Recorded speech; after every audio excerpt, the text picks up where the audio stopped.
Major Garrett is our CBS News chief White House correspondent, and he joins us here live in the flesh. I don't get to see you live yes, in the flesh. Yes, in the flesh, actual flesh. You're looking good. I carry it with me everywhere I go. Glad to hear that. Listen, let's talk about this latest headline about Cruz and people talking through his speech, even getting up and leaving. What does that mean? I suppose it's no surprise that he's out of here already. He's in California. Yeah, I mean, this is not a big room for Ted Cruz, but you show up anyway. You do what you have to do, and remember, when Ted Cruz talks about New York values, he's not talking about it in a way to win votes here in New York. Right. He's talking about it in ways to win votes in Nebraska, Wyoming, Indiana, eastern parts of Washington, eastern parts of Oregon, which are much more conservative, in some cases rural, and in other cases skeptical of what the whole New York thing is. And so for Cruz, there is no real downside. He's not going to win here in New York. He may, if he's very lucky and adroit, pick up a congressional district or two, depriving Donald Trump of 3 to 6 delegates. But if he were to retreat from this whole New York values thing, he would be sending a signal to conservatives who support him in other states, more conservative states, that he didn't know what he was talking about, doesn't believe in it, and that would hurt him more than continuing on that basis here. Well, if Donald Trump continues to do well on the East Coast, he's clearly, all the numbers, all the polls indicate that he's going to win New York. Will that even matter for Ted Cruz? If Trump picks up these states on the East Coast, or all those other states that you mentioned that may go for Cruz, mathematically, will it matter? So for Cruz, his entire campaign is built around the concept not of necessarily winning the nomination outright, but depriving Donald Trump of the nomination and then becoming the preferred conservative in that second and third ballot process at a contested convention. April 26th will probably be the day, mathematically, that Ted Cruz is eliminated from the nomination hunt, meaning no matter how well he does, he cannot secure the magic number of 1,237 delegates. Wow, if it went to 12,000, oh my gosh. Everybody would be in trouble. Yeah. So on that April 26th, you have Pennsylvania 71 delegates, but you have 4 other states, Connecticut, Delaware, Maryland, and Rhode Island, with a sizable number of delegates as well. The total number that day will be 172. Trump is going to get most of those.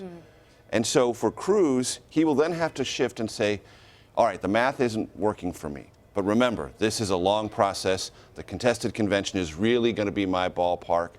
And that's where this argumentation that Trump began this week, hey, it's all rigged, it's all nasty, it's all dirty dealing, that's going to be his lever against Cruz, to say to the delegates, really, do you want to do it this way? Yeah.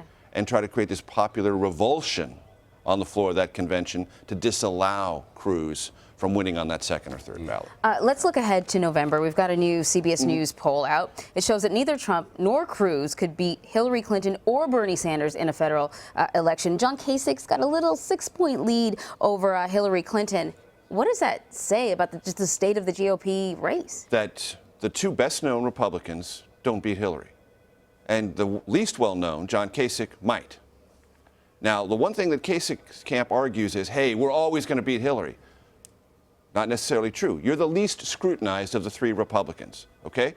And when you're less scrutinized, you get to sort of float a little bit in politics. And then when the scrutiny comes, you have to not just tread water, you've got to swim powerfully upstream.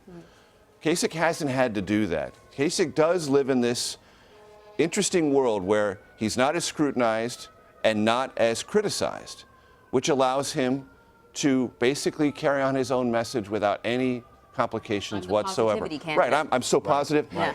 And this goes to a larger question about a contested convention and what delegates are invested in at that process. Historically, when conventions have been divided, the tie-breaking issue is who can win in the upcoming election. Not who did I prefer 6 months ago, not who do I like the most, not who's cut the most deals for me, but who can win and what I may be able to get if that winner does win. And so if delegates do look at it that way, the one credible argument Kasich can make is, I have the best chance. What Cruz and Trump might want to think about, if they really ever consider Kasich a real threat, is applying more scrutiny and see if those poll numbers hold up. We'll have to see how it all plays out. Major Garrett, we thank you for being here. I'm glad I brought my flesh with me. Yes, it's good. Holds up your suit. It would have been does really hold up my ugly suit. without it.